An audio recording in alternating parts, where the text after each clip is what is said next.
Break के बाद आपको दोबारा खुशामदीद कहते हैं बजट डिबेट में। डॉक्टर साहब, हम मकामी सरमायाकार की हौसला अफजाई कैसे कर सकते हैं, और मकामी जो यहाँ पर सरमायाकारी नहीं हो रही और जो इंडस्ट्रियलिस्ट है उसका जो ये मसला है कि वो कॉस्ट ऑफ डूइंग बिजनेस की मैं बात कर रहा था, ये कैसे इस मसले को एड्रेस कर सकते हैं? मैं आपकी इजाज़त से डॉक्टर साहब से भी ये चाहूँगा कि जो दानियाल ने 2 पॉइंट किए, इसका भी डॉक्टर साहब थोड़ा सा कर दें। ये ऑफ कोर्स ये हम रेमिटेंसेस पे चल रहे हैं, $32 बिलियन तक चली जाती है, मगर एक बहुत बड़ा एक सवाल आ गया है कि ये ख़ास तौर पे ये जो दुबई लीक जिसके मतलब हम भूल भी गए हैं, डॉक्टर साहब कहते हैं यहाँ चोर नहीं है, मतलब ये इतना बड़ा एक वो है, मगर उसके ऊपर लोग ऑलरेडी भूल गए हैं। मगर एक शक पड़ता है कि ये जो $32 बिलियन आते हैं, इसमें काफ़ी सारा पैसा है वो यहीं से जाता है, काफ़ी सारे टीटी के स्कैंडल आए यहीं से जाता है, फिर यहाँ वापस आता है। ऑफ कोर्स वो मेहनत की कमाई वाले भी वो हमारे गरीब भाई हैं जिनका आप ये सही कह रहे हैं, डोल के साथ इस्तकबाल करना चाहिए। तो ये जो वापस आ जाता है, ये भी इसकी भी कोई करने की ज़रूरत है, इस सवाल के साथ इसको भी ऐड कर लें। जी डॉक्टर साहब, बहुत शुक्रिया। असल देखिए, मकामी सनतकार को यहाँ पे इन्वेस्ट करने में सबसे पहले जो एक टैबू और स्टिग्मा फेस होता है, क्या पाकिस्तान में हमने वेल्थ क्रिएशन को एक जुर्म नहीं बना रखा है? जिसको हम देखते हैं कि अच्छा वो कल साइकिल थी, आज उसके पास मोटरसाइकिल आ गई, कल उसके पास गाड़ी आ गई, हम उसको तमाम उम्र कोसते रहते हैं कि अच्छा यार ये देखो साइकिल से उठ के गाड़ी पे आ गया। क्या हमें सबसे पहले तो ये देखना है कि, और वही आपके वो जो दुबई लीक्स वाला भी, पहले तो आपको लेजिटिमेट और इलेजिटिमेट जो सोर्सेज ऑफ इनकम है उनके बारे में बड़ी क्लैरिटी होनी चाहिए। अब में से पाकिस्तान में बहुत से ऐसे लोग होंगे जिन्होंने कि वाकई अपनी खून पसीने की मेहनत से, अपनी एजुकेशन से एक जो जनरेशनल मोबिलिटी है वो हासिल की, और वो जो है उन्होंने अपना आला मुकाम हासिल किया। कुछ ऐसे भी होंगे जिन्होंने कि या बहुत से ऐसे होंगे जिन्होंने कि शॉर्टकट्स जो हैं वो इस्तेमाल किए। तो इन दोनों को आप इकट्ठा नहीं कर सकते। अब मकामी सनतकार को जो चीज़ें चाहिए, मकामी सनतकार को यहाँ पे सबसे पहले तो एक पॉलिसी कंसिस्टेंसी चाहिए, उसको जो है एक अफोर्डेबल और एक्सेसिबल एनर्जी चाहिए, उसको अफोर्डेबल और एक्सेसिबल कैपिटल फाइनेंसिंग चाहिए, उसको रॉ मटेरियल चाहिए। उसको पता हो कि ये नहीं होगा कि इंपोर्ट पे पाबंदी लग जाएगी और अगर उसका इंपोर्टेड रॉ मटेरियल है तो वो मंगवा नहीं पाएगा। उसको यहाँ पे टेक्निकल जो स्किल वाले बच्चे बच्ची हैं वो चाहिए जिनको कि वो काम करवा सके, और अनफॉर्चुनेटली इनमें से अक्सर चीज़ें जो हैं वो अवेलेबल नहीं है। और यही वजह है कि जब हम FDI की बात करते हैं हम ये भूल जाते हैं कि आप ये भी कंपैरिजन साथ में करें कि पाकिस्तान में पिछले 15-20 साल से कितने जो डोमेस्टिक नाम वो कितने आए हैं जिनकी कि आप कह सकें कि अच्छा जी ये कतर और सऊदी अरेबिया और चाइना से तो चले आया या नहीं आया, पाकिस्तान से कितनी आपकी इन्वेस्टमेंट है जो कि यहाँ पे कोई बड़ा एक आध जो है नाम सामने आया हो? कोई भी नहीं आया। यहाँ से इंडस्ट्री शिफ्ट हो रही है, बांग्लादेश जा रही है, यहाँ से इंडस्ट्री वियतनाम जा रही है, यहाँ से इंडस्ट्री कंबोडिया जा रही है, यहाँ से इंडस्ट्री इजिप्ट गई है। अब अगर इन सारी जगहों पे इंडस्ट्री आपकी शिफ्ट हो रही है तो उसके पीछे यही वजूहत है ना जो मैं कह रहा हूँ। यानी इसका एक सिंपल है कि जिस साल हमने वो अपनी ट्रेड पॉलिसी में, mid term trade policy framework में CNG बसें जो हैं ड्यूटी फ्री मंगवाने की इजाज़त दी, उसी साल हमने CNG गैस पंप स्टेशन जो थे उन पे पाबंदी लगा दी। यानी आपकी पॉलिसी का ही हाल है। यानी आपको पॉलिसी टर्न जो पॉलिसी कंसिस्टेंसी है ना, आप एक तरफ कह रहे हैं कि पॉलिसी का हाल तो ये है कि पिछले साल हमने सोलर लगाने के लिए आपको मराद दी थी आवाम को, और इस साल हम जो है बंद कर रहे हैं। पिछले साल की बात कर रहे हैं। अभी पिछले महीने SIFC ने कहा कि जी साइनो सोलर नामी कंपनी से हमारी बातचीत होगी और कराची में आके अब सोलर पैनल जो है वो मैन्युफैक्चरिंग उनकी शुरू हो गई है। और ये काफ़ी बड़ा क्रेडिट गया SIFC को कि देखे जी चाइना से रिन्यूएबल एनर्जी में इन्वेस्टमेंट आ गई, और उसके साथ ही आपने बातचीत शुरू कर दी कि अच्छा जी अब हमारे पास तो सोलर एनर्जी हमारी एक्सपेक्टेशन से ज़्यादा होगी, लिहाजा अब हम इसको डिस्करेज करेंगे। तो ऐसे में आपका जो इलेक्ट्रिक गाड़ियाँ मंगवा ली और चार्ज करने वाले चार्जर स्टेशन बंद कर दिए वो देखा।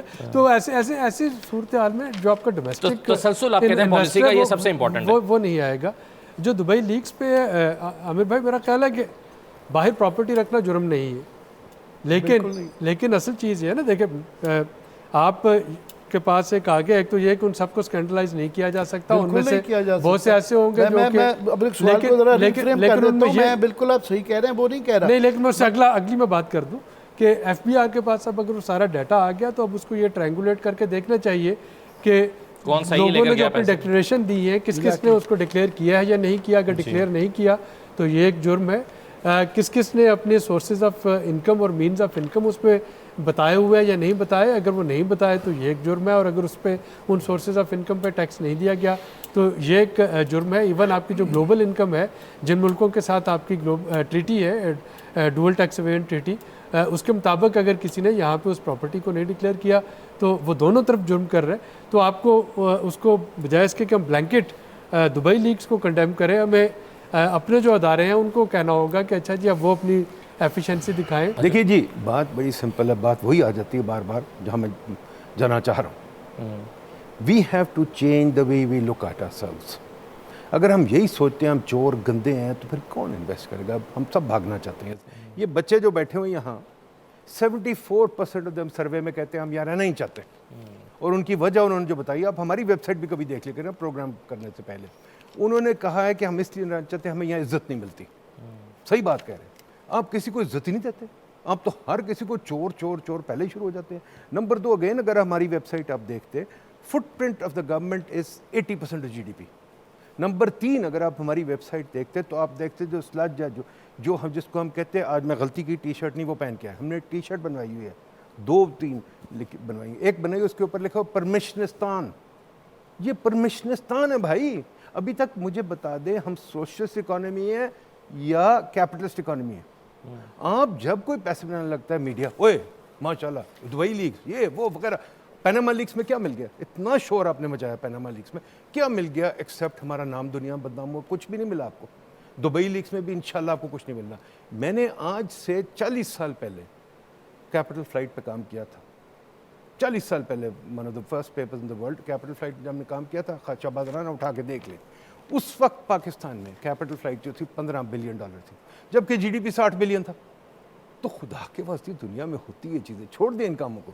ये बताएं आगे कैसे चलना है। अगर परमिशन ले लेके मर जाएंगे तो कोई क्या करेगा? चीनी भी रो पड़ेंगे यहाँ तो परमिशन ले लेके। हर फॉरेन इन्वेस्टर होता है कि यार यहाँ हम कहाँ फंस गए, काम ही नहीं होता यार। तो अगर आप काम ही नहीं होने देते किसी को और आपकी विजन ये है कि कीमतें फिक्स होंगी, ओए इसने पानी बना लिया 5 रुपए का, ये गलत किया, 3 रुपए का होगा, DC साहब DC रेट फिक्स करेंगे। DC रेट के खिलाफ हम लिख लिख के पागल हो गए। DC रेट क्या होता है? DC साहब क्यों चुकंदर और आलू की कीमतें फिक्स कर रहे हैं? DC साहब कहाँ रह रहे हैं? सोवियत यूनियन में रह रहे हैं या कैपिटलिस्ट सोसाइटी में? क्या यहाँ पैसा बनाना जुर्म है? I think we have to address this fundamental issues. और हुकूमत को जो सबसे इंपॉर्टेंट चीज़ हुकूमत को है ना, वो ये है, खुदा के वास्ते हुकूमत को है मार्स पे चली जाए, काम करना ही छोड़ दें। ये जो आज छुट्टी डिक्लेयर की, अपनी छुट्टी ले लें, हमें काम करने दें, हम ठीक हो जाएंगे। अच्छा, ये जो हुकूमत बीच में पड़ी हुई ना, इसने बेटा करके इधर आओ, एफिडेविट लेके आओ। मुझे बताएं, आप इंटरनेट की बात करते हैं, अब्बासी साहब ने बड़ी अच्छी बात की। अभी तक फीते वाली फाइलें चल रही हैं, क्यों जी? कितनी बड़ी बड़ी फाइलें अफसरों, ईज ऑफ डूइंग बिजनेस का, ease of doing business. Sir नहीं, ईज ऑफ डूइंग बिजनेस नहीं, हमारा स्लज पकड़े हैं दल दल। असल बात यह है, ईज ऑफ डूइंग बिजनेस हम मेजर करते थे। बताएं परमिशन क्यों इतनी है? मुझे कोई काम करना है, मैं एफिडेविट लेना है 10, फिर कोई काम करना है, अटेस्टेशन लेनी है। मैं अभी तक एक सिटीजन नहीं हूँ, डिस्पाइट द फैक्ट मेरे पास ID कार्ड है। जब तक ये ग्रेड 17 अफसर साइन ना करे, मैं सिटीजन नहीं हूँ। डॉक्टर साहब, ग्रेड 17 अफसर का आप कह रहे हैं, दानियाल साहब ने सबसे इम्पोर्टेंट बात की है कि जब तक हम ट्रांजिशन एक्सपोर्ट वाले की तरफ और प्रोडक्टिव पॉइंट्स पे नहीं जाए, प्रोडक्टिव साइड पे नहीं जाएंगे, नहीं होगा। वहाँ आ जाता है सवाल कैपेसिटी का कि कौन करेगा। अब वहाँ पे ये जो ग्रेड 17 वाली जो आप बात कर रहे हैं, आज रात को मुसद्दिक मलिक साहब ने ये फरमाया है कि SFIC जो है वो उस जो फैसिलिटेशन काउंसिल जो बनाई गई है उसके अंदर फास्ट ट्रैक करने का उन्होंने 1 साल लगाने के बाद अब बताया कि हमें हमारी ब्यूरोक्रेसी में कैपेसिटी नहीं है, हमें अब प्राइवेट सेक्टर से लोग लेने पड़ेंगे। 1 साल बाद ये ख्याल आया, तो करेगा कौन? और वो आपने कौन लिया? वो आपने लिया मैकिन्जीज़।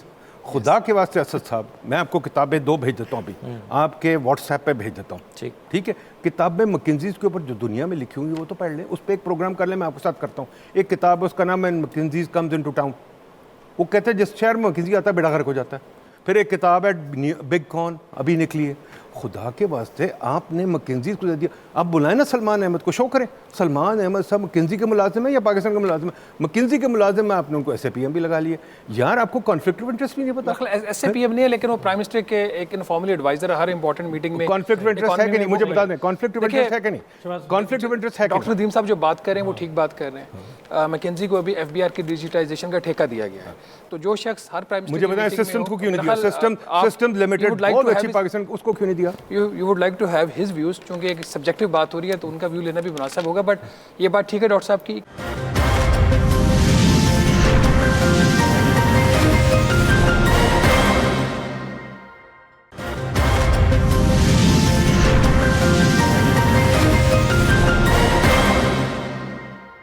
अपेरेंटली इसके अंदर कॉन्फ्लिक्ट ऑफ इंटरेस्ट है। अगर कोई शख्स कोई प्राइम मिनिस्टर के इतना करीब है तो ऑल दो इसके अंदर एक डॉक्टर साहब for the sake of resign कर देना, खत्म बात। कंपैरेटिव प्रोसेस हुआ था, ये हैंड पिक नहीं किया गया। McKinsey को 3 कंपनी, पहले कोई 10 कंपनीज थी, कोई 3 की शॉर्ट लिस्टिंग हुई, उसमें ये टॉप पे आए थे। वो प्रोसेस सारा इसके अंदर एक बिल्कुल मान जाता हूं। मेरी लेकिन गुजारिश है अगर कोई आप उठा के इल्जाम लगाते हैं ग्रीन कार्ड है, ये है, वो सब चीजें लगाते हैं। एक बंदा जो मुलाजिम McKinsey का है या मुलाजिम डेफिड का है, वो उसका कॉन्फ्लिक्ट इंटरेस्ट कोई नहीं है। मैं तो आपसे एग्री कर रहा हूं इस पॉइंट के ऊपर। पर दूसरी 2 बातें जो बड़ी इंपॉर्टेंट, एक तो जो दानियल साहब ने कहा कि जो हमारे एक शिफ्ट है ना इकोनॉमी का फ्रॉम प्रोडक्शन टू कंजम्पशन, सबसे ज़्यादा जो डैमेज आपका, ये मैं इनसे एग्री करता हूँ, डॉक्टर साहब एग्री नहीं करेंगे। इस साल की जो GDP ग्रोथ आपकी थोड़ी बहुत आई है, उसमें ज़्यादातर जो कॉन्ट्रीब्यूशन आई थी वो कंजम्पशन वाली साइड से। इंडस्ट्री आपकी अभी भी डूबी हुई है। दूसरा पॉइंट जो डॉक्टर साहब से मैं एग्री करता हूँ, देखिए ये जो हमने एक तमाशा बना लिया ना कि लोगों की पगड़ियाँ उछालना, कारोबार करना कोई जुर्म नहीं है। हाँ, उसका जो नेक्स्ट प्रोसेस है, जो पकड़ा जाए उसको छोड़ो मत। पनामा लीक्स का एक ही मकसद था, एक फैमिली को, पॉलिटिकल फैमिली को, उसकी गवर्नमेंट को टारगेट करना था। उसके ऊपर सुप्रीम कोर्ट ने भी स्पेशल हियरिंग्स करके उस फैमिली को फारिग कर दिया, गवर्नमेंट को फारिग कर दिया। वो 300 या कितने नाम उसके आए थे, वो किधर गए नाम सारे? उसके बाद एक और लीक आती है, एक और लीक आती है, अब फिर एक लीक आ गई है। मैं जर्नलिस्ट की क्रेडिबिलिटी के ऊपर क्वेश्चन नहीं करता, उनके पास एविडेंस होगा तो उन्होंने किया होगा। स्टोरी मेरे ख्याल में, अगर मैं FBR कवर करता हूँ, मेरे ख्याल में स्टोरी ये बनती है कि अगर मुझे पता हो कि ये मनी लॉन्ड्रिंग हुई है, मनी लॉन्डर करके पैसा बाहर गया है और वहाँ पे एक जो प्लॉट लिया गया लेके, या उसने घर लिया है, वो लेके भी उसने अपने गोशवारों में जमा उसमें डिक्लेयर नहीं किया, तो स्टोरी बनती है डॉक्टर साहब। बट डिक्लेयर करके अलावा मनी ट्रेल भी तो मनी ट्रेल मतलब it is not like that कि दुबई में घर होना जुर्म नहीं है। That's all. अच्छा, इन्वेस्टमेंट की आप जो आपकी स्टोरी में डिस्कस कर रहा था, इन्वेस्टमेंट क्यों लोएस्ट लेवल पे गई है 13.1 पे इन 50 देखिए वो years? पॉइंट बड़ा सिंपल है। हम over a period of time, decade से, हम गैर मुल्की जो हमारे वो थे सेवर्स, उनका पैसा हम लेके जो है वो अपनी इन्वेस्टमेंट को बूस्ट करते थे, जिसकी वजह से आपका करंट अकाउंट का खसारा 3-4% हो जाता था। इस दफ़ा आपका करंट अकाउंट का जो खसारा ऑलमोस्ट फ्लैट हो गया। चूंकि वो फ्लैट हो गया है तो आपकी जो इन्वेस्टमेंट की रेशो है वो गिर गई है। सेविंग्स आपकी वहीं पे खड़ी हुई हैं, 13% ऑफ द GDP है। इन्वेस्टमेंट आपकी है वो 13.1% ऑफ द GDP है। जो कैड इन्होंने करंट अकाउंट का खसारा इस साल का निकाला 0.1% ऑफ द GDP निकाला हुआ है। अगर यही कैड होता आपका 2%, तो सेविंग आपकी इन्वेस्टमेंट आपकी 15% सही है। डॉक्टर साहब कुछ ऐड करना चाहते हैं? मैं इस पे ऐड ये करना चाह रहा हूँ। देखिए, आपने डे 1 से दानियाल साहब ने बड़ी अच्छी बात की जो आपने पकड़ी नहीं। इस पे भी हमारे पास पेपर लिखा हो, प्लीज़ पढ़ लें। डे 1 से एक बहुत बड़ी गलती रही है आपका स्टेट बैंक। मैं पॉलिटिशियन की बात ही नहीं करता, पॉलिटिशियन तो आपको पता है, आपके स्टेट बैंक को एक्सचेंज रेट पॉलिसी समझ नहीं आई। वो डे 1 से एक्सचेंज रेट का बेड़ा कर रहे हैं। एक्सचेंज रेट को ऊपर जाने दें। कंजम्पशन इकॉनमी कोई चीज़ नहीं होती, हर इकॉनमी कंजम्पशन होती है। कंजम्पशन के बगैर इकॉनमी चलती नहीं। एक्सचेंज रेट अगर आप मिसमैनेज करेंगे तो आपकी इंपोर्ट बढ़ेगी, नंबर 1। नंबर दो आपकी हुकूमत चलती है मराते के, कंपेटिटिव एनवायरनमेंट तो आप चलने नहीं देते। आपने DC इकॉनमी बनाई हुई है, आपने ब्यूरोक्रेट इकॉनमी बनाई हुई है। आपने जब प्राइवेटाइज करते हैं, हम रो के थके, अगेन हम लिख के थक गए, प्राइवेटाइज करें स्टॉक एक्सचेंज के फ्लोर पे। आप कहते हैं नहीं, रात के अंधेरे में प्राइवेटाइज करना है, फिर 10 साल केस चलेगा, फिर ये होगा। वो आप सेठ को पकड़ा देते हैं, अब वो बैंकर बन गए, फिर आपने उनको IP पे पकड़ा दिया। उनके इतने पैसे यहाँ बन रहे हैं, वो एक्सपोर्ट क्यों करें? एक्सपोर्ट तो उनकी खत्म हो गई। ठीक है, इसी तरह आप सारी बड़ी कंपनी ले लें, हमने एनालिसिस किया, कोई एक्सपोर्टर नहीं है। आपकी बड़ी कंपनीज में कोई एक्सपोर्टर नहीं है, क्योंकि सबको डोमेस्टिकली इतना फ़ायदा हो जाता है। जब वो जनाब कोई काम करने लगते हैं, आप उनको कहते हैं अच्छा तुम इस तरह को मोबाइल फ़ोन बना लो। अब मोबाइल फ़ोन आपने जो सैमसंग एप्पल है 6 लाख का कर दिया, वो मोबाइल फ़ोन बना रहा है। पुराने सुजुकी के मोबाइल फ़ोन बन गए, सुजुकी आपकी गाड़ियों की इंडस्ट्री बन गई। तो आपने अपनी इंडस्ट्री को ट्रक की बत्ती के पीछे हमेशा लगाया हुआ, गलत। नंबर 3 सॉरी, बहुत इंपॉर्टेंट बात है, आपके तो कंपनियाँ हैं ही कोई नहीं काम करने के लिए। आपकी कंपनी तो सारी छोटी छोटी हैं। मैं इस पर रो के थक गया हूँ। हमारी कंपनी जो हैं उनको हम क्या कहते हैं, सेठ ओन्ड शदाले शाह के चूहे। मतलब इतनी छोटी छोटी कंपनी है। टाटा है जी 360 बिलियन, रिलायंस है 400 बिलियन डॉलर की कंपनी। आपकी सबसे बड़ी कंपनी कौन सी है? OGDC 2 billion dollar. मतलब ये तो मजाक है, हेडलाइन तो ये होनी चाहिए, शहबाज राना लगाता ही नहीं कोई यार ये सेठ। अच्छा फिर सेठ साहब कभी प्रोफेशनल मैनेजमेंट आता है? You still don't have any professional management, you have only सेठ का बच्चा कंपनी चलाएगा, फिर सेठ के बच्चों में लड़ाई होती है, कंपनी टूट जाती है। ऐसे हजार एग्जांपल्स है। खुदा के वास्ते इस कल्चर को चेंज करें। वो क्या होता है, अगेन ब्यूरोक्रेट बीच में पड़ा हुआ है। वो यार सिंपल सी बात है, मैं इम्तिहान देता हूँ, पास फेल हो जाता हूँ, मेरा कसूर है। विंबलडन खेलता हूँ, जीतता हूँ, हारता हूँ, यहाँ तो हार जीत ब्यूरोक्रेट लगाता है। पहले आप डिसाइड कर लें आप कैपिटलिस्ट इकोनॉमी बनना चाहते हैं कि नहीं बनना चाहते। नहीं बनना चाहते तो फिर कम्युनिज्म की तरफ चले। बात है, एक जो नैरेटिव जो लोग तक गया है कि हम पूरी दुनिया में जा रहे हैं पैसे मांगने के लिए। इन्होंने इन्वेस्टमेंट वहाँ पे कैसे की? क्या पाकिस्तान बेहतर नहीं है? मैं आप सबसे पूछता हूँ कि ये हाल है, ये एक मल्टीपल हाल है, यही पैसे यहाँ लगाते तो इस हाल में कैन एनीबॉडी टेल कि 44 इंडस्ट्री मोबिलाइज होती है जब एक हाल को इस तरह के डिफरेंट अप्लायंसेस लगाते हैं वो करते हैं। सोचना ये है कि इंडिया में कितने ब्यूरोक्रेट, कितने पॉलिटिशियंस की वहाँ प्रॉपर्टी में। I am not talking about the business man, तो उसकी जस्टिफिकेशन कोई बंदा दे रहा है जी कि वो जी ये अकाउंटेबिलिटी ऑफ ये नैब का काम नहीं है, मॉरल अथॉरिटी होती है। देखिए दुनिया में मीम बनी हुई है कि इनकी हालत देखो, आपके सामने क्या कहते हैं जी आपको कि पैसे मांग रहे हैं, इनके अपने बंदे वहाँ इन्वेस्ट कर रहे हैं। सबसे बड़ी बात ये वाली है, नजीम साहब इस पे कहना चाहिए। और अभी किसी एक बंदे ने एक और बात की है कि जी वो हमारे सोलर पैनल बनने शुरू हुए। सोलर पैनल हो रहे, वो ऑलरेडी पिकरेट में है और यहाँ पे वो तो सेल को असेंबल करते हैं, सेल अभी इंडिया नहीं बना सका। और आपने कहा जी 2 मिनट में मैं एक बात आखिरी कह सकता हूँ जी, ये जो अगर आप इसके आज मीनिंगफुल बनाना चाहते हैं इस मीटिंग को, तो मेरी वही रिक्वेस्ट है, मैं इन्हीं को कह सकता हूँ मीडिया एंड प्लस ये जो 2 बैठे हैं। मुझे पहले बड़ा फ़ख्र होता था दानियाल पे कि is right hand of Nawaz Sharif पर, लेकिन उसने अपना राइट हैंड ही ख़राब कर लिया। आमिर साहब आप शायद कुछ सवाल रखना चाहते हैं। मैं समझता हूँ दानियाल ने बहुत सबसे इम्पोर्टेंट पॉइंट ही ये है कि हमने इस मुल्क को एक्सपोर्ट्स की तरफ और प्रोडक्टिव मोड्स में उन प्रोजेक्ट्स में कैसे लाना है जिसके अंदर प्रोडक्शन हो और डॉलरों में हो। हमारा सबसे बड़ा मसला घूम फिर के फॉरेन एक्सचेंज का आता है, करंट अकाउंट डेफिसिट का आता है कि हमारे पास जितना हमारा कर्जा है और डेट ट्रैप है वो है, तो उस पे आना कैसे है। तो डॉक्टर साहब तो साफियों पे हमारे पे ही डाल देते हैं। ये प्लानर्स जो आजकल के भी प्लानर्स हैं, आज एक नई अब खबर चल रही है कि एक और जो प्रोजेक्ट किया जा रहा है, अच्छी बात है, सड़कें बनाएं, ब्रिजेस बनाएं, ये रेलवे ट्रैक बनाएं, और ML1 है ये जो आपका रेलवे का ट्रैक है उसके ऊपर बताया जा रहा है कि सी पैक का वो हिस्सा है और प्लानर साहब हमारे जो है चीफ साहब बोल रहे उसके ऊपर उनका जोर है। एक तबका जो कह रहा है कि 200-250 मिलियन से गुजारा आप करके इसको पहले वाले कोई ठीक कर लें, क्योंकि ये रुपयों में आमदी है, रेलवे पहले ही लॉस में जा रहा है और इसने लॉस में ही रहना है। आप 5-6 बिलियन डॉलर का मज़ीद कर्जा चढ़ा लेंगे और ये आपका रुपयों में इसका रिटर्न आना है और आपका डॉलर का फॉरेन एक्सचेंज का। सो ये एज एन एग्जांपल यूज़ करते हुए हम कैसे प्रोडक्टिव मोड में, ये it is easier said than done, Daniyal साहब, किया कैसे जाएगा, कौन करेगा? इसमें सबसे पहली बात यह है जी कि इकोनॉमी में जो सिग्नलिंग है वो जो भी प्रोडक्टिव फैक्टर्स हैं आपको उनको खुद ब खुद ये सीधा कर देता है। लेकिन जब आप फॉरेन एक्सचेंज रेट को सप्रेस करके रखेंगे, आप जब इंपोर्ट्स को रोकेंगे और समझेंगे कि जनाब हमारा 280 पे रहा है, 7 महीने हो गए हैं और एक दूसरे को थप्पियाँ देने शुरू हो जाएंगे, जबकि वो फेक है क्योंकि आपने इंपोर्ट सप्रेशन की हुई है। तो अब क्या मसला है कि इंपोर्ट सप्रेशन ख़त्म हुई है तो अब थरथली मच गई है कि जनाब डॉलर की किल्लत पड़ जानी है और ये IMF तो कह रहा है कि 330 पे चले जाना है अगले जून तक।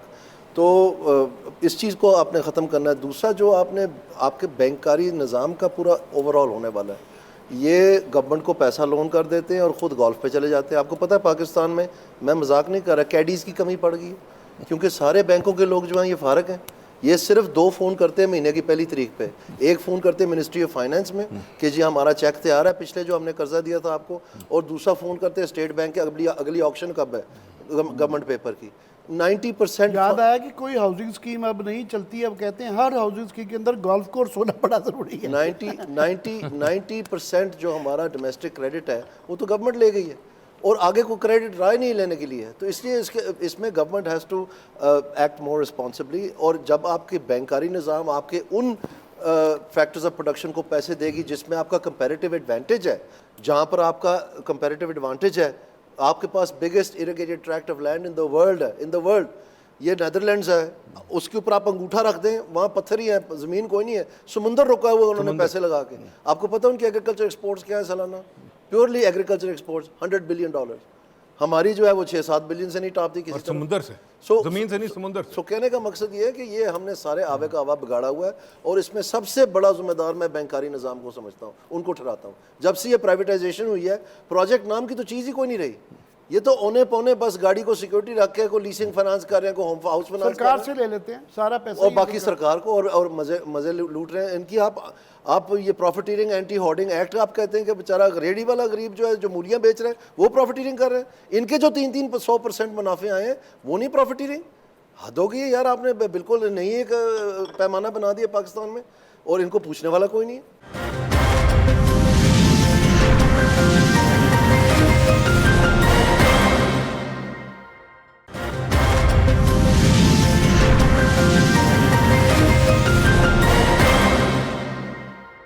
ये सारे किसके पैसे हैं? ये तो लेट गए सारे टैक्स पेयर के ऊपर। टैक्स पेयर पहले ही बेचारा मरा हुआ था, नदीम साहब सही कहते हैं। ऊपर आपने बैंक भी लेटा दिए सारे उनके ऊपर कि आप टैक्स मनी से हमारे बैंक चलेंगे, तो उनके लिए तो बड़े मजे हैं। आपको पता है कि बैंकों की ये इतनी इस हद तक इस हेरोइन के ऊपर एडिक्ट हो गए हैं गवर्नमेंट फाइनेंस के, कि इनको रेटिंग एजेंसीज ने डाउनग्रेड करना शुरू कर दिया कि आप हाई रिस्क बनते जा रहे हैं, आपका एक ही लोन ही है, अगर वो उसको कुछ हो गया तो आप तो सारे दिवालिया निकल जाएगा। IMF क्या क्या छक गया कि अपनी सिक्योरिटी रिस्क जो है फाइनेंशियल सिस्टम की उसको ठीक करें। अंडर कैपिटलाइजेशन हो रही है, over loaning to the government हो रही है। आपने ऑलमोस्ट 100% क्राउडिंग आउट कर दी है, इकोनॉमी रह क्या गई है सारी की सारी। और हैरानगी की बात यह आमिर साहब कि ये जो पैसे हैं जो हुकूमत लेके उड़ा रही है, ये मुख्तलिफ के जी सोलर पैनल बांट दें, मोटरसाइकिल बांट दें, या आटे के थैले बांट दें, ये सारा कर्ज है। ये हमारे आने वाले मुस्तकबिल की नस्लें जो हैं उनको कर्ज में डुबाया जा रहा है, और उनको लॉलीपॉप दिया जा रहा है कि ये सियासत है हमारी, जो हमारी आने वाली नस्लों को तबाह करी। आपको पता है 3-4 साल पहले 80 हज़ार रुपये पर एक बच्चा जो है बर्थ पे पाकिस्तान में वो इन डेट था। आज गैस करें क्या है? 2,80,000 रुपये ये हुआ है पिछले 10 सालों में। हमने अपनी नस्लें बिगाड़ दी हैं ताकि हम ये रोटी बांटने वाली सियासत करें। ये टाइम रिलीफ का नहीं है, ये लफ्ज़ ही खत्म करना है, रिलीफ रिलीफ रिलीफ। और भाई तुम्हारा मुल्क नहीं है तो सिर्फ इसने रिलीफ ही देनी है, आपकी क्या जिम्मेदारी है? तो ये वक्त आ गया, अब इसीलिए सारे भाग रहे हैं हुकूमत से, जान छुड़ाने के चक्करों में। ये आज जो प्रेसिडेंटशिप आपकी लगनी है, आप देख लेना क्या ये दूसरा नैरेटिव बन रहा है कि अब टाइम आ गया काम करने का, पैसे देने का, टैक्स लेने का। सब भाग रहे हैं कि हमें हुकूमत चाहिए नहीं है, हमारे पे जोर से थोपी गई है। ये तो हालत है इनकी, ये तो सिर्फ अयाशी पे है, इन्होंने काम शाम कुछ नहीं करना। इसलिए मैं कह रहा हूँ हमने पाकिस्तान बचाना है, अगर हमारे बच्चों ने यहाँ रहना है तो। सही है, बिल्कुल ठीक है। अच्छा, अभी एक चीज़ बहुत शुरू में डॉक्टर साहब ने की थी कि PSDP जो है ये तो होना ही नहीं चाहिए। हमने 1 ट्रिलियन 1,000 अरब रुपए इसके लिए रखा, पर अब 200-250 हमने सुना है कि और बढ़ा रहे हैं शायद इसके लिए, कल खबरें भी चल रही थी। तो आप इसको कैसे देखते हैं? तो डॉक्टर साहब की तजवीज़ से आप मुत्तफिक है कि ये PSDP नहीं होना चाहिए? काफ़ी हद तक मुत्तफिक हूँ। PSDP सिर्फ एक सिंबॉलिक नंबर है। आप कुछ भी अनाउंस कर दें बजट में, 2 ट्रिलियन, एक 1.5 ट्रिलियन, 1.2 ट्रिलियन, उसके बाद आप देखें कि उसकी जो एलोकेशन है वो कितनी हुई और उसकी रिलीज़ कितनी हुई, रिलीज़ जो है और फिर वो रिलीज़ कहाँ पे हुई। और ये एक हिस्टोरिकल ट्रेंड है, किसी एक हुकूमत या किसी एक डिप्टी चेयरमैन प्लानिंग कमीशन का नहीं, बल्कि ओवरऑल देखें तो अक्सर आपके लास्ट मिनट पे पोलिटिकली मोटिवेटेड प्रोजेक्ट्स जो हैं वो PSDP स्कीम्स में एंटर हो रहे होते हैं। आपका जो कैरी फॉरवर्ड है वो इस वक्त कैरी फॉरवर्ड से मुराद है कि वो जितने प्रोजेक्ट शुरू हुए हैं, अगर उनको थ्रो फॉरवर्ड, अगर उनको कंप्लीट करना हो तो जो रकम चाहिए हो, वो एक पंजाबी में हम कहते हैं आगा दौड़ पीछा छोड़, आगे आगे भागते जाएं, पिछले प्रोजेक्ट शुरू करके हम उनको अधूरा छोड़ते चले जाएं।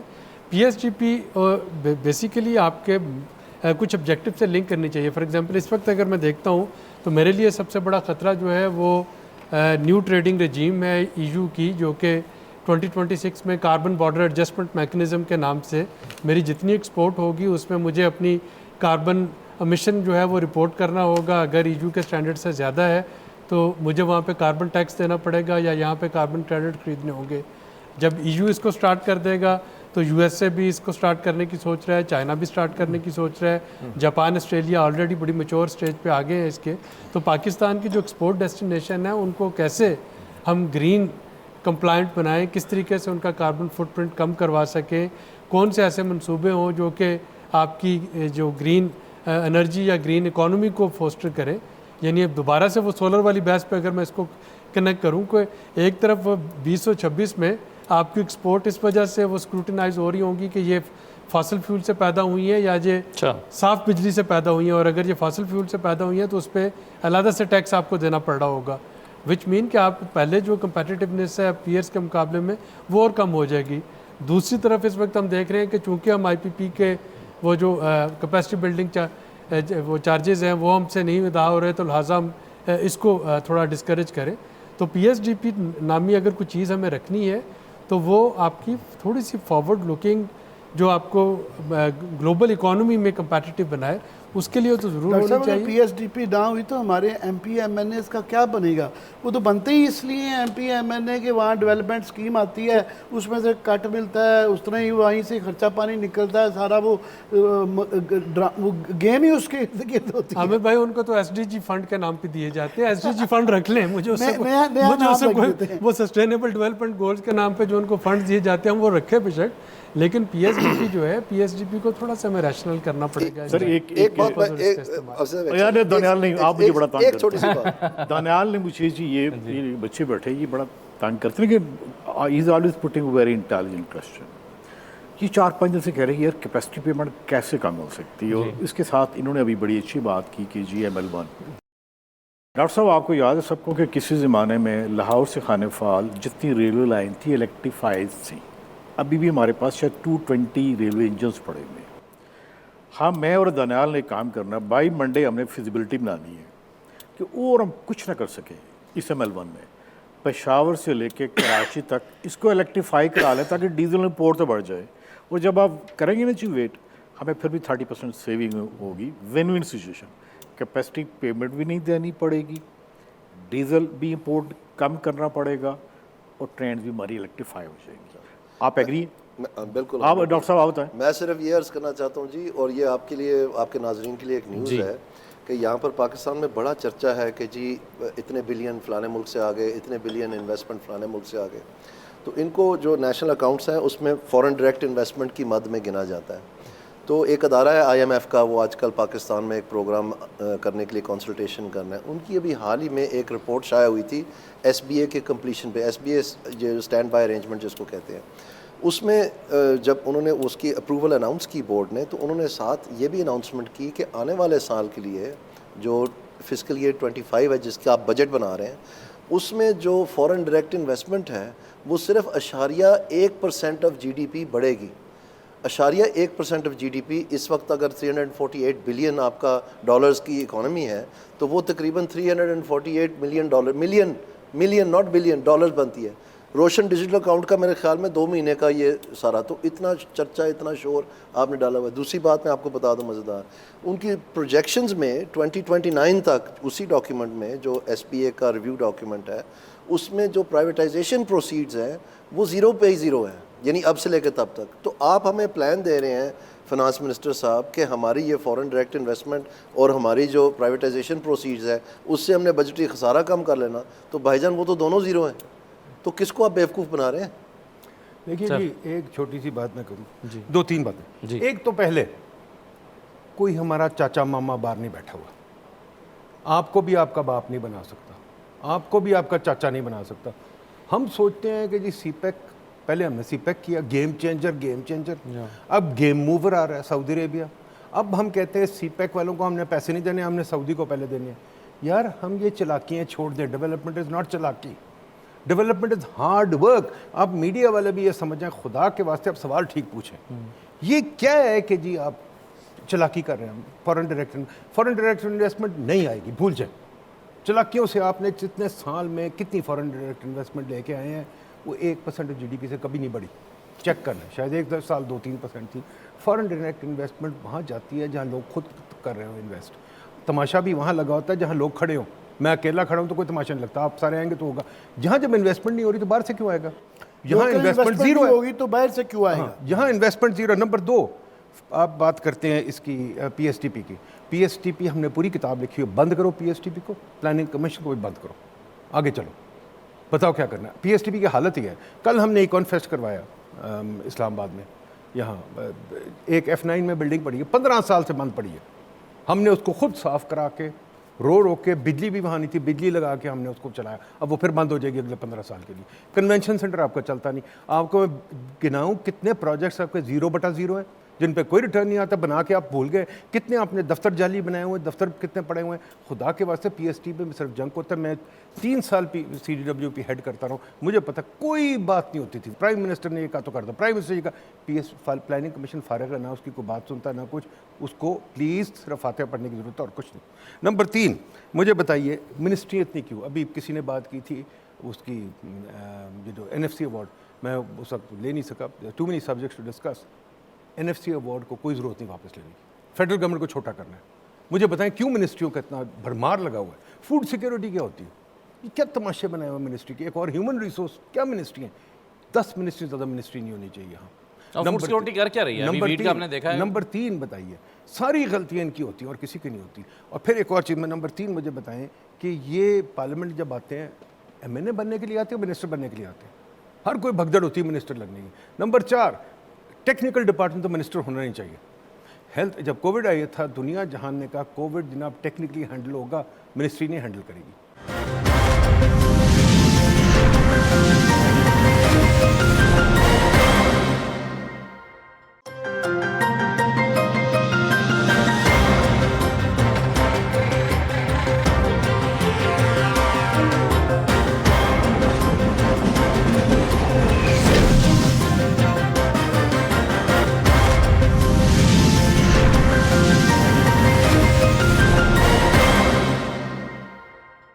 ब्रेक के बाद आपको दोबारा खुशामदीद कहते हैं। आमिर साहब के ऑस्टेरिटी जो है उसकी डिबेट भी हम हर साल इनिशिएट करते हैं और इस पर तो पिछली मरतबा एक कमेटी भी बनाई गई थी और उसने ये सजेस्ट किया था कि कहाँ से आप ऑस्टेरिटी की को ड्राइव करके और मोर देन $1 ट्रिलियन आप बचा सकते हैं। लेकिन आज ये रिपोर्ट आई है कि उस पर अमल दरामद ही नहीं हुआ। तो ये हम बहस हर साल कर लेते हैं लेकिन होता कुछ नहीं है उसमें। ये मैं बिल्कुल, आपका ये बड़ी ही इंपॉर्टेंट बात है, मैं इसका जवाब देता हूँ। और मैं डॉक्टर साहब से सिर्फ ये एक जरूर अर्ज़ करूँगा, ठीक कहते हैं कि हमारे मीडिया के अंदर बहुत कैपेसिटी का इशू है। ज़्यादातर हमारे, मैं कन्फेशन करता हूँ, नहीं सर, हमारे मीडिया पर्सन जिन लोगों से उनको जो टेक्निकल इश्यूज हैं, फाइनेंस हो गया, ज़राअत हो गया, इवन लॉ, पार्लियामेंट्री अफेयर्स या ये बैंक, मॉनेटरी पॉलिसीज़ का इतना नहीं है फोकस, राइट्स क्वेश्चंस नहीं करते। मैं डॉक्टर साहब ये अकेले मैं ये ज़रूर अर्ज़ करना चाहूँगा, सिर्फ मीडिया का काम नहीं होता कि आपने थिंक टैंक से, आपके फॉर एग्जांपल मैं देखता रहता हूँ पार्टी में बड़ी बड़ी आला रिपोर्ट्स हैं, मगर दुनिया भर में होता है कि ये इस तरह के थिंक टैंक्स जो हैं वो प्राइवेट सेक्टर इंडस्ट्री से भी जुड़े होते हैं, यूनिवर्सिटीज़ के साथ भी जुड़े होते हैं, ये सारे एक दूसरे के साथ जुड़े होते हैं। हमारे यहाँ बाकी भी ये पॉलिटिशियन का भी काम है, ये थिंक टैंक्स का भी काम है, हम आपको दावत देते हैं। आप प्रोग्राम से पहले हमें पूछते हैं, हम आपको सवाल लिख के दे देंगे। ठीक है, मैं तो बगैर प्रोग्राम के अंदर आपको सवाल मैं तो ये लेकिन उसमें मसला ये है कि आप लेकिन सर उसमें आप पूछें, लेकिन उसमें मसला ये है कि जिन लोगों से जवाब आप पूछने के लिए कह रहे हैं वो हमें जवाब नहीं देते। तो इसका ये है कि ये सवाल पूछ के ही पहले ही जो है कीमा निकाल दिया हुआ है इस मुल्क के अंदर जो है।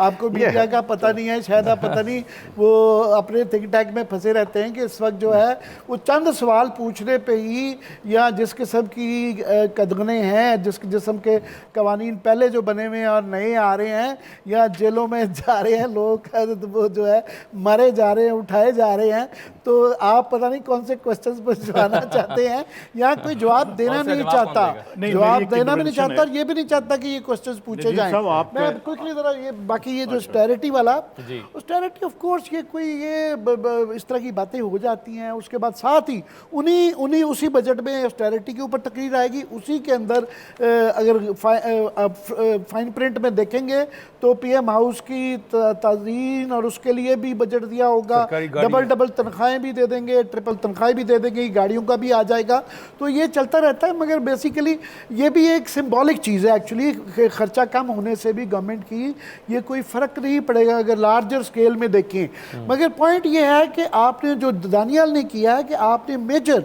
जो आपकी ये छोटी छोटी इंडिकेटर गाड़ी के नहीं, गाड़ी का इंजन कैसे ठीक करना है वो है कि आपने उसको एक्सपोर्ट में या प्रोडक्शन मोड में कैसे लेके जाना है।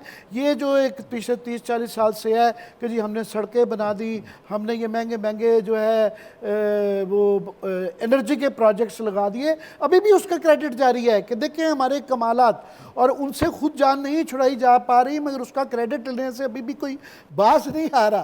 कमाल तो ये है कि इनको ओन करें फिर करेक्शन होगी। मेरा तो पॉइंट ये है कि पहले आपको ये जो आपने गलतियां की हैं इनको ओन करना पड़ेगा कि ये हमारे गलतियां इसलिए ठीक नहीं करते हैं कि ठीक करते वक्त ये मानना पड़ता है कि ये जो हमने महंगे महंगे ये जो साहिवाल प्रोजेक्ट और बड़े बड़े ये जो लगाए गए थे ये गलत फैसला था।